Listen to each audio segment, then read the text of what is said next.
مسلک اعلیٰ حضرت پر مضبوطی سے قائم رہو. اور سلسلہ رضویہ کو تم کیا سمجھتے ہو؟ سلسلہ رضویہ وہ ہے کہ اس کا شیخ بھی رسول کی بارگاہ میں مقبول ہو چکا ہے اور اس کا شجرہ بھی رسول پاک کی بارگاہ میں مقبول ہو چکا ہے. آئیے ایک بات یاد آ گئی، میں سنا دوں، بھول جاؤں گا. حیات اعلیٰ حضرت میں علامہ ظفر الدین بہاری نے لکھا ہے کہ ایک بہت بڑے عالم تھے منشی لطافت حسین مراد آبادی. ایک غیر مقلد سے ان کی بحث ہو گئی. ہر چند اس کو سمجھاتے رہے لیکن غیر مقلد سمجھنے کے لیے تیار نہیں ہوا. گدھے کو سمجھانا آسان ہے، غیر مقلدین کو سمجھانا مشکل. سمجھاتے رہے مگر سمجھنے کے لیے تیار نہیں. تو منشی لطافت حسین مراد آبادی کو لگا کہ شاید میں ہی نہیں سمجھا پا رہا، تو کہا کہ تم بریلی شریف چلو، تمہارے جتنے سوالات ہیں سب اعلیٰ حضرت اس کا جواب دیں گے اور آنے جانے کا پورا خرچ میں دوں گا. اس نے کہا میں مولوی احمد رضا کے پاس نہیں جاؤں گا، اور اعلیٰ حضرت کی شان میں گستاخی کی. رات کو جب وہ غیر مقلد سویا تو ایک خواب دیکھتا ہے کہ ایک دریا ہے اور اس پار سے اس پار اسے جانا ہے، لیکن کوئی کشتی نہیں ہے. کشتی کے لیے سرگرداں ہے، بھٹک رہا ہے، کوئی کشتی نہیں مل رہی ہے. اچانک ایک کشتی آئی، 2 آدمی اس پر سوار تھے اور اس پار سے اس پار جانے لگے. اس نے آواز لگائی کہ مجھے بھی کشتی میں سوار کر لو، میں بھی اس پار جانا چاہتا ہوں. تو ان دونوں نے کہا کہ ہم تم کو نہیں بیٹھائیں گے کیونکہ تم نجس اور ناپاک ہو. تو اس نے سوچا یا اللہ میں نجس اور ناپاک کیسے؟ میں تو اتنا بڑا موحد ہوں کہ اللہ کے سوا کسی کو مانتا بھی نہیں، پھر بھی میں نجس اور ناپاک کیسے؟ صبح کو جب اس کی نیند کھلتی ہے تو پریشان، کیوں مجھ کو نجس اور ناپاک کہا؟ 1 ہفتے کے بعد پھر رات کو سوتا ہے تو خواب دیکھتا ہے کہ ایک شہر ہے، دلہن کی طرح اس کو سجا دیا گیا ہے. ایک بہت بڑا گیٹ ہے، گیٹ کے سامنے 2 دربان کھڑے ہیں، مسلمانوں کی لمبی لائن ہے اور ایک ایک کر کے مسلمان اس گیٹ میں داخل ہو رہے ہیں. جب گیٹ کے پاس پہنچتے ہیں تو دربان ان سے کچھ مانگتا ہے، مانگ کر کے دیکھتا ہے اور پھر کہتا ہے اندر چلے جاؤ. دیکھتا ہے اندر چلے جاؤ. جب اس کا نمبر آیا تو دربان کے پاس اس نے پوچھا کہ اندر کیا ہے کہ لوگ جا رہے ہیں؟ تو دربانوں نے کہا کہ اندر رسول پاک کا دربار لگا ہوا ہے، لوگ حضور کی زیارت کے لیے جا رہے ہیں. تو اس نے کہا مجھ کو بھی اندر جانے دو. تو دربان نے کہا چٹھی لے کر آئے ہو؟ تو اس نے کہا کیسی چٹھی؟ میں تو کوئی چٹھی لے کر نہیں آیا. کہا جب چٹھی لے کر نہیں آئے ہو تو تم کو اندر جانے کی اجازت نہیں. لیکن غیر مقلد لڑنے لگا، کچھ بحثی کرنے لگا، نہیں مجھ کو اندر جانا ہے، میں بھی اندر جا کے دیکھنا چاہتا ہوں. دربانوں نے کہا اندر نہیں جا سکتے، جس کے پاس چٹھی ہے وہی اندر جائے گا. کہا نہیں میں تو جاؤں گا. کہا اچھا جھگڑا مت کرو، میں اندر جا کر حضور سے پوچھ لیتا، اگر حضور کی اجازت ہوگی تو تجھے بھی اندر لے لیا جائے گا. دربان اندر گیا، پوچھ کر آیا تو کہا حضور فرماتے ہیں کہ تو نجس اور ناپاک ہے، تجھ کو اندر آنے کی اجازت نہیں ہے، اور جب تک تو چٹھی لے کر نہیں آئے گا اس وقت تک تو یہ انٹری نہیں ہوگی. اس نے کہا عجیب معاملہ ہے، میں کیسے ناپاک ہوں؟ میں کہاں جا کر کے پاک اور صاف ہو جاؤں؟ کہاں سے چٹھی لاؤں؟ مجھے تو کچھ سمجھ میں نہیں آ رہا ہے. تو دربان نے کہا گھبراؤ نہیں، میں حضور سے پوچھ لیتا. دربان اندر گیا، سرکار سے پوچھا تو سرکار نے فرمایا کہہ دو پہلے پاک اور صاف ہو جائے اور مولانا احمد رضا سے چٹھی لے کر آئے، تب میرے دربار میں حاضری ہوگی. دربان آیا اور اس نے کہا رسول پاک فرما رہے ہیں پہلے تم پاک اور صاف ہو جاؤ اور مولانا احمد رضا سے چٹھی لے کر آؤ، تب رسول پاک کے دربار میں حاضری ہو. اس کی آنکھ کھلتی ہے، زاروں قطار رو رہا، دل کی دنیا بدل چکی ہے.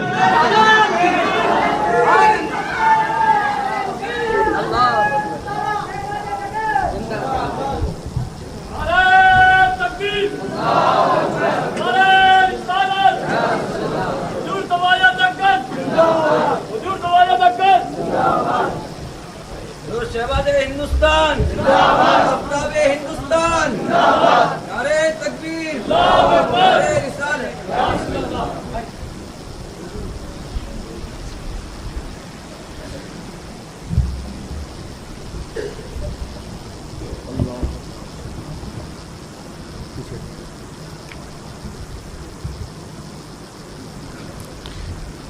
تشریف رکھیں. الحمدللہ جس ذات گرامی کا میں نے غائبانہ تذکرہ کیا مجھ سے زیادہ بہتر آپ جانتے ہیں.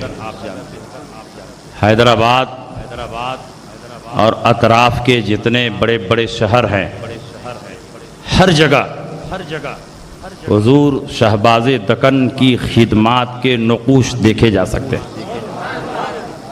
اور آج دکن میں مسلک اعلیٰ حضرت کا جو پرچم لہرا رہا ہے، رضویت کی جو نشر و اشاعت ہو رہی ہے، بد مذہبوں کا جو رد بلیغ ہو رہا ہے، اور صلح کلیت کا جو آپریشن ہو رہا ہے، یہ کوئی اور نہیں کر رہا ہے، حضور مفتی اعظم ہند کا خلیفہ، ان کے روحانی فیضان اور ان کا علمی وارث حضور شہباز دکن کی سرزمین پر مفتی اعظم کے فیض و کرامت سے مسلک اعلیٰ حضرت کا پرچم بلند کر رہا ہے. اس لیے ان کے دامن کو مضبوطی سے تھامو، مرکز اہل سنت کو مضبوط کرو، تو حیدرآباد کی سرزمین پر مسلک اعلیٰ حضرت بھی مضبوط ہوگا. اور اس دور میں ہمارے دین و ایمان کی حفاظت کے لیے مسلک اعلیٰ حضرت وہ ہتھیار ہے کہ اس سے بہتر اور اس سے مضبوط کوئی ہتھیار نہیں ہے. تو میں عرض یہ کر رہا تھا کہ دربان اندر گیا، رسول پاک سے پوچھا، رسول پاک نے فرمایا جاؤ کہہ دو پہلے پاک اور صاف ہو جائے، چٹھی لے کر آئے تب میرے دربار میں حاضری ہوگی. اس نے کہا کہ مجھے تو کچھ سمجھ میں نہیں آ رہا ہے، کہاں پاک اور صاف ہو جاؤں، کہاں سے چٹھی لاؤں. دربان نے پھر سرکار سے پوچھا، سرکار نے فرمایا کہہ دو مولانا احمد رضا کے پاس جائے، وہاں پاک اور صاف ہو جائے، ان سے چٹھی لے کر آئے تب میرے دربار میں حاضری ہو سکتی ہے. اس کی آنکھ کھلتی ہے، زارو قطار رو رہا ہے، پوٹ پوٹ کر رو رہا ہے، دل کی دنیا میں انقلاب برپا ہو چکا ہے. اب وہ بھاگتا ہوا پیلی بھیت ریلوے اسٹیشن پہنچتا ہے، ٹکٹ کٹاتا ہے، وہاں سے بریلی شریف پہنچتا ہے، اور بریلی پہنچنے کے بعد سیدھے اعلیٰ حضرت کے مکان پر پہنچتا ہے، اور اعلیٰ حضرت گویا اسی کا انتظار کر رہے ہیں. جیسے ہی اعلیٰ حضرت کی بیٹھک میں قدم رکھتا ہے، اعلیٰ حضرت کے چہرے پر نظر پڑتی ہے، اعلیٰ حضرت کے قدموں پر سر رکھ دیتا ہے، اور غیر مقلدیت سے تائب ہو جاتا ہے، وہابیت سے تائب ہو جاتا ہے، اور اعلیٰ حضرت کے ہاتھ میں اپنا ہاتھ دے کر سلسلہ رضویہ میں مرید ہو جاتا ہے. جب مرید ہو گیا تو اعلیٰ حضرت نے اپنی جیب سے ایک شجرہ نکالا اور مسکراتے ہوئے اس کے ہاتھ پر رکھا اور فرمایا لے جاؤ، یہی چٹھی ہے، اب رسول پاک کے دربار میں حاضری ہوگی. امام احمد رضا کو ہلکا نہ سمجھو، امام احمد رضا رب کی بارگاہ میں مقبول ہو چکے ہیں، امام احمد رضا کا سلسلہ رب کی بارگاہ میں مقبول ہو چکا ہے، اور امام احمد رضا کا شجرہ محض کاغذ کا ٹکڑا نہیں، یہ جنت کا پروانہ ہے اور نجات کا سامان.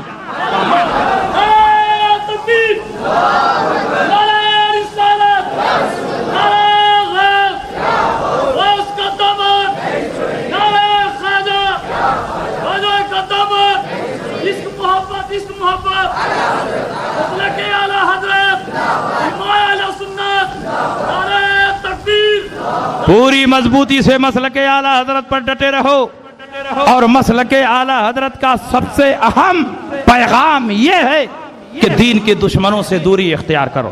جو لوگ حلوہ اور گوبر کو ایک کرنے کی کوششیں کر رہے ہیں وہ مبلغ صلح کلیت ہیں، مبلغ سنیت نہیں ہیں. چاہے وہ پاکستان کے رہنے والے ہوں، چاہے حیدرآباد کے رہنے والے ہوں، ایسے لوگ جو تمام کلمہ گو کو مسلمان سمجھتے ہیں وہ ایک دو نہیں بے شمار کفریات میں ڈوبے ہوئے ہیں. ہر کلمہ گو مسلمان نہیں ہو سکتا، وہی کلمہ گو مسلمان ہوگا جو تمام ضروریات دین سے اتفاق رکھتا ہو. اور کلمہ پڑھنے کے ساتھ اگر کسی بھی ضروری بات کا انکار ہو گیا تو اب کلمہ پڑھنا ان کے حق میں مفید نہیں ہے. اس لیے وہابیوں، دیوبندیوں، غیر مقلدوں، شیعوں سے ہمارا اختلاف بنیادی ہے، ہمارا اختلاف اعتقادی ہے، یہ فروعی اختلاف نہیں۔ اعلیٰ حضرت کا مسلک آپ سے ڈیمانڈ کر رہا ہے، مطالبہ کر رہا ہے، دین کے دشمنوں سے دوری اختیار کرو۔ جو اللہ و رسول کی بارگاہ میں ادب شناس ہیں ان کی صحبت میں رہو، جو اللہ و رسول کی بارگاہ کے گستاخ ہیں ان سے دوری اختیار کرو۔ اور یہ پیغام صرف اعلیٰ حضرت کا نہیں، یہی پیغام قرآن کا ہے۔ قرآن فرماتا ہے لا تجد قوما یؤمنون باللہ والیوم الآخر یوادون من حاد اللہ ورسولہ ولو كانوا آباءهم او ابناءهم او اخوانهم او عشیرتهم اولئک کتب فی قلوبهم الایمان وأیدهم بروح منہ۔ اے نبی، آپ نہیں پائیں گے ایسے لوگوں کو جو اللہ پر اور یوم آخرت پر ایمان رکھیں، وہ اللہ اور رسول کے دشمنوں سے دوستی نہیں کریں گے، چاہے وہ باپ کیوں نہ ہوں، چاہے وہ بیٹے کیوں نہ ہوں، چاہے وہ بھائی کیوں نہ ہوں، چاہے وہ کنبے اور قبیلے کے کیوں نہ ہوں۔ جو لوگ اللہ اور رسول کے دشمنوں سے دوستی نہیں کرتے، یہ وہ لوگ ہیں کہ ان کے دلوں میں اللہ نے ایمان کو راسخ فرما دیا ہے اور روح القدس کے ذریعے ان کی تائید و حمایت فرمائی ہے۔ اور یہی پیغام تو میرے سرکار کا بھی ہے۔ سیکون فی آخر الزمان دجالون کذابون یاتونکم بما لم تسمعوا انتم ولا آباؤکم فایاکم وایاہم لا یضلونکم ولا یفتنونکم۔ اخیر زمانے میں کوئی جھوٹے اور مکار پیدا ہوں گے جو ایسی ایسی باتیں کریں گے جن کو نہ تم نے سنا نہ تمہارے آباء و اجداد نے سنا۔ ان سے دور رہنا، ان سے الگ رہنا، کہیں ایسا نہ ہو کہ یہ گمراہ کر دیں اور تم کو فتنے میں مبتلا کر دیں۔ نبی نے ان کی پہچان بھی بتا دی، یہ نمازیں بہت پڑھیں گے، روزہ بہت رکھیں گے، قرآن کی تلاوت بہت کریں گے، اچھے اچھے کام بہت کریں گے، اتنی نمازیں پڑھیں گے کہ تم اپنی نمازوں کو ان کی نمازوں کے آگے حقیر سمجھو گے، اپنے روزوں کو ان کے روزوں کے آگے حقیر سمجھو گے، اپنے اعمال صالحہ کو ان کے اعمال کے سامنے حقیر سمجھو گے۔ تحقرون صلاتکم عند صلاتہم وصیامکم عند صیامہم واعمالکم عند اعمالہم یتلون القرآن ولا یجاوز تراقیہم۔ یہ قرآن کی تلاوت کریں گے مگر تلاوت ان کے حلق کے نیچے نہیں اترے گی۔ ویقولون من قول خیر البریہ، بات بات پر رسول پاک کی حدیثیں پیش کریں گے۔ تو کیا نماز کی وجہ سے مسلمان ہوں گے؟ روزہ کی وجہ سے مسلمان ہوں گے؟ قرآن کی تلاوت کرنے کی وجہ سے مسلمان ہوں گے؟ اچھے اچھے کام کرنے کی وجہ سے مسلمان ہوں گے؟ نہیں، یمرقون من الدین کما یمرق السہم من الرمیہ۔ یہ دین سے ایسے ہی باہر ہوں گے جیسے تیر کمان سے باہر ہو جاتا ہے۔ صحابہ حیران ہیں کہ نمازیں ہم بھی پڑھتے ہیں، وہ بھی نمازیں پڑھیں گے، روزہ ہم بھی رکھتے ہیں، وہ بھی روزہ رکھیں گے، تلاوت ہم بھی کرتے ہیں، وہ بھی تلاوت کریں گے، تو ہم میں اور ان میں خط امتیاز کیسے کھینچے گا؟ ہم میں اور ان میں فرق کیسے ہوگا؟ اللہ کے نبی نے فرق بتا دیا، سیماہم التحلیق ومشمر الوزر۔ ان کی پہچان یہ ہوگی کہ یہ سر خوب چھلوائیں گے اور پاجامہ بہت اونچا پہنیں گے۔ اس لیے ان سے دور رہو، ان سے الگ رہو۔ یہ مسلک اعلیٰ حضرت کے دشمن ہی نہیں، دین و سنیت کے دشمن۔ اور جو یہ کہتے ہیں ایک کلمے کے نام پر سب کو متحد ہو جانا چاہیے، ایک قرآن کے نام پر متحد ہونا چاہیے، ایک کعبہ کے نام پر متحد ہونا چاہیے، میں ان سے پوچھنا چاہتا ہوں اگر ایک کلمے کے نام پر اتحاد جائز ہوتا تو صدیق اکبر مانعین زکوٰۃ سے جہاد نہ فرماتے۔ اگر ایک کلمے کے نام پر اتحاد جائز ہوتا حضرت علی خارجیوں سے جہاد نہ فرماتے۔ اگر ایک کلمے کے نام پر اتحاد جائز ہوتا تو حضرت امام احمد بن حنبل اپنی پشت پر کوڑے نہ کھاتے۔ اگر ایک کلمے کے نام پر اتحاد جائز ہوتا تو مجدد الفسانی اکبر کے دربار میں کھڑے ہو کر اس کے کفریات کی دھجیاں نہ بکھرتے۔ اگر ایک کلمے کے نام پر اتحاد جائز ہوتا تو امام احمد رضا اپنے زمانے کے باطل فرقوں کی سرکوبی بھی نہ فرماتے۔ ایک کلمے کے نام پر اتحاد نہیں ہوگا، اتحاد ہوگا تو عقائد اہل سنت کی بنیاد پر ہوگا۔ جو عقیدہ اہل سنت کو تسلیم کر لے وہ ہمارا ہے، اور جو عقیدہ اہل سنت سے انحراف کرے، لاکھ نمازیں پڑھے، روزہ رکھے، قرآن کی تلاوت کرے، وہ ہمارا نہیں اور ہمارا اس کے ساتھ اتحاد نہیں ہو سکتا۔ اور یہ نہ سمجھا جائے کہ ہم اتحاد کے مخالف ہیں، ہم بھی اتحاد چاہتے ہیں، لیکن جن لوگوں نے اپنی کتابوں میں اللہ و رسول کی شان میں گستاخیاں کی، جو لوگ آج تک گستاخی بھری کتابوں کو چھاپ رہے ہیں، وہ لوگ اپنے اکابر کے کفر و ارتداد کا اعلان کریں، ان کفری کتابوں کو چوراہے پر رکھ کر آگ لگا دیں، اپنے تمام عقائد باطلہ سے توبہ کر لیں۔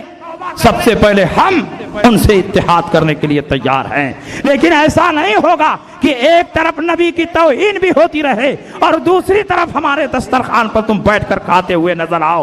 ایسا ہو ہی نہیں سکتا۔ ہم اپنے باپ کے قاتل کو معاف کر سکتے ہیں لیکن رسول پاک کے غدار کو کبھی نہیں معاف کر سکتے۔ ہمارا اتحاد اسی صورت میں ہوگا کہ اپنے تمام مشائخ جنہوں نے اللہ رسول کی بارگاہ میں کفر کیا ہے ان کے کفر و ارتداد کا اعلان کرو، اپنے عقائد باطلہ سے توبہ کر لو۔ سب سے پہلے ہم تم کو گلے لگانے کے لیے تیار ہیں۔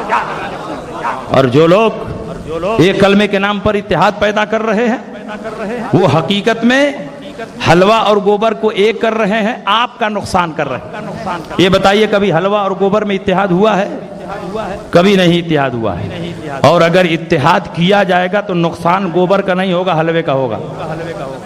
یہ حلوہ جو دسترخوان کی زینت تھا، مہمان کی مہمان نوازی کا ذریعہ تھا، جیسے ہی گوبر سے ٹچ ہوا آپ نے دسترخوان سے اٹھا کر کوڑا دان میں پھینک دیا، عزت کی جگہ سے ذلت کی جگہ میں پہنچا دیا۔ گوبر کا کیا بگڑا؟ حلوہ سے ٹچ ہونے سے پہلے بھی اسے کوڑا دان میں جانا تھا اور حلوہ سے ٹچ ہونے کے بعد بھی کوڑا دان میں پہنچا، اس کا کچھ نقصان نہیں ہو رہا ہے۔ اگر نقصان ہو رہا ہے تو حلوے کا ہو رہا ہے۔ عزت کی جگہ سے ذلت کی جگہ میں پہنچ رہا ہے تو حلوہ پہنچ رہا ہے۔ جب تک گوبر سے ٹچ نہیں ہوا تھا، دسترخوان کی زینت تھا، مہمان کو خوش کرنے کا ذریعہ تھا، جیسے ہی گوبر سے ٹچ ہوا آپ نے دسترخوان سے اٹھا کر کوڑا دان میں پھینک دیا۔ اس کا مطلب یہ ہوا کہ جو تمام باطل فرقوں سے اتحاد پیدا کرنے کی کوشش کر رہے ہیں وہ حقیقت میں کفر و اسلام کے درمیان جو امتیاز ہے اسے ختم کرنا چاہتے ہیں تاکہ صلح کلیت کا ماحول بن سکے۔ اور الحمدللہ جب تک مسلک اعلیٰ حضرت کے غلام اس دنیا میں موجود ہیں، جب تک تاج الشریعہ موجود ہیں، ان کے چاہنے والے موجود ہیں، کبھی کفر و الہات کے ساتھ ہمارا اتحاد نہیں ہو سکتا۔ اس لیے آپ پوری مضبوطی سے مسلک پر قائم رہیے اور حیدرآباد کی سرزمین پر اعلیٰ حضرت کے نمائندہ ہیں حضور شہباز دکن، یہ مفتی اعظم کے خلیفہ ہیں حضور شہباز دکن، حضور تاج الشریعہ کا بھروسہ اور اعتماد ہیں حضور شہباز دکن۔ اگر آپ ان کو مضبوط کرو گے تو مسلک مضبوط ہوگا، آپ ان کے مسلک کو مضبوط کرو گے تو جان لو آپ کے دین و ایمان کی حفاظت ہوگی، اور ان کا مرکز اگر کمزور پڑے گا تو مسلک کا نقصان ہوگا۔ تن من دھن سے مرکز اہل سنت کو دین کا ایک عظیم الشان قلعہ سمجھ کر، مسلک اعلیٰ حضرت کا ترجمان سمجھ کر آگے بڑھانے کی کوشش کرو۔ اور یاد رکھو اگر تم نے حضور شہباز دکن کے ہاتھوں کو مضبوط کیا تو یہ صلح کلیت جو 100 سال سے حیدرآباد میں پھیلی ہوئی ہے چاروں شانیں چت نظر آتی ہوئی ہے، امام احمد رضا کا فیضان ہوگا۔ اس لیے آپ پوری مضبوطی کے ساتھ قائم رہو۔ اعلیٰ حضرت کے بارے میں میں نے بہت کچھ بتایا۔ حقیقت یہ ہے کہ اعلیٰ حضرت کی شان وہ ہے کہ بڑے بڑوں نے اعلیٰ حضرت کے فضائل بیان کیے، مناقب بیان کیے، لیکن اخیر میں یہی کہہ کر چپ ہو گئے تمہاری شان میں جو کچھ کہوں اس سے سوا تم ہو، قسیم جانے عرفاں اے شہ احمد رضا تم ہو۔ حضرت علامہ عبدالعلی میرٹھی جو اعلیٰ حضرت کے خلیفہ ہیں اور جنہوں نے افریقہ کی سرزمین پر سب سے پہلے مسلک اعلیٰ حضرت کا پرچم بلند کیا، دین و سنیت کا چراغ روشن کیا، ایسے افریقی کالوں کو اسلام کا کلمہ پڑھایا جو اسلام کے بارے میں نہیں جانتے تھے، جو لباس کی جگہ درختوں کے پتے ٹانگ کر چلا کرتے تھے، ایسے لوگوں کو اسلام کا کلمہ پڑھا کر مہذب اسلام، مہذب مسلمان بنایا ہے۔ علامہ عبدالعلی میرٹھی جب حج کے لیے گئے، حج سے واپس آ رہے ہیں تو اعلیٰ حضرت کی شان میں ایک منقبت لکھ کر لا رہے ہیں اور بریلی شریف پہنچ کر محضر علماء میں اعلیٰ حضرت کی یہ منقبت اعلیٰ حضرت کو سنا رہے ہیں۔ اعلیٰ حضرت بہت خوش ہوئے۔ اعلیٰ حضرت کے جسم پر ایک بہت قیمتی جبہ تھا۔ اعلیٰ حضرت فرماتے مولانا بتائیے میں کیا چیز آپ کو پیش کروں، اگر یہ جبہ میں آپ کو دوں تو اس پاک سرزمین سے آپ آ رہے ہیں کہ آپ کے قدموں کی دھول اس جبے سے بدر جہاں افضل و اعلیٰ ہے، میں کیا